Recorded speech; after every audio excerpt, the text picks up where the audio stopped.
Intel might be paying the price for its own actions, but there is hope, says Bernstein.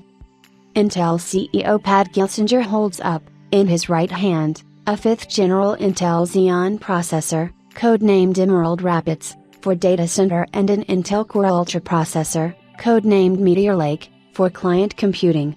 In front, stands Hold wafers, from left, with Intel Core Ultra processors, Granite Rapids for data center, Sierra Forest for data center, and Arrow Lake for client computing.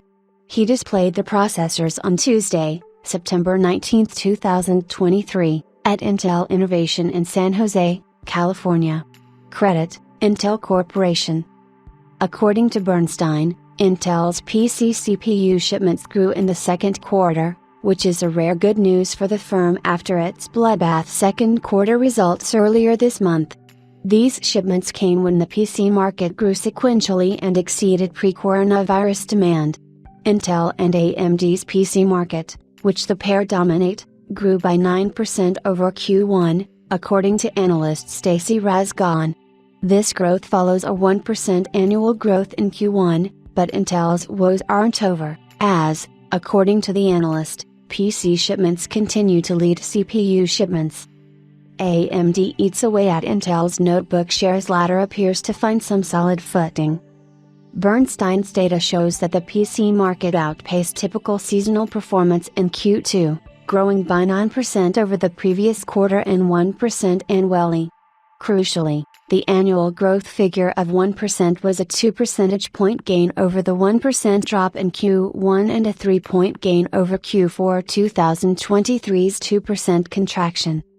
Intel and its smaller rival AMD rely on their sales channels to clear inventory.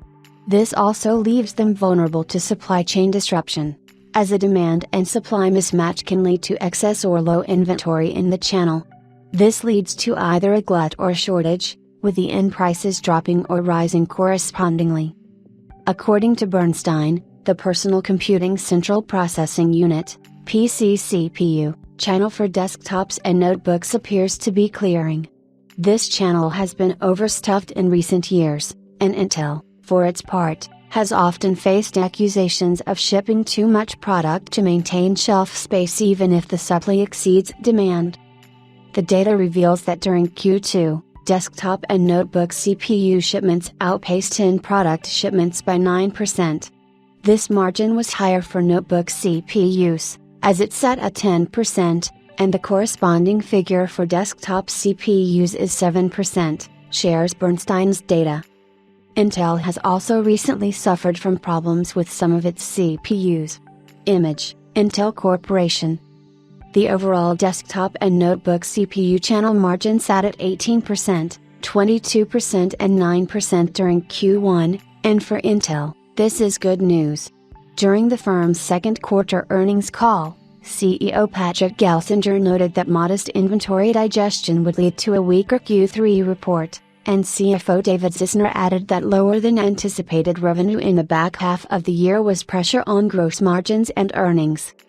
Moving forward, a clear-up in channel inventory should help Intel, and Bernstein provides more color to its revenue by revealing that roughly $1.3 billion of Intel's Q2 revenue was in the form of incentivized sales. These tend to pull sales backward in time, and the research firm notes that when coupled with $1.6 billion of Q1's incentivized sales, it is similar to levels in Q3 and Q4 2022 when these figures sat at $1.5 billion and $1.7 billion, respectively. In its Form 10-Q for Q2 2024, Intel outlined that incentives offered to certain customers to accelerate purchases and to strategically position our products with customers for market segment share purposes, particularly in CCG, contributed approximately $1.3 billion to our revenue during Q2 2024. The impacts of these Q2 2024 incentives were contemplated in our financial guidance for Q3 2024, as included in our Form 8-K dated August 1, 2024. Incentivizing sales means that Intel's customers buy more chips than they typically would, which can lead to an overfilled channel. Bernstein seems to agree with this as it shares, Intel has been pulling forward sales for quite a few quarters, with recent incentivized sales levels approaching the elevated levels we saw exiting 2022, and hence are paying for it now. As for its market share war with AMD, Intel gained a percentage point in the desktop market during Q2 while it lost a percentage point in the notebook market. The share price bloodbath following its disastrous earnings report has brought Intel's share price close to its tangible book value of $19.50, notes Barron's, which could imply that the stock has reached a proverbial bottom since the tangible book value is the approximate liquidation value of a company.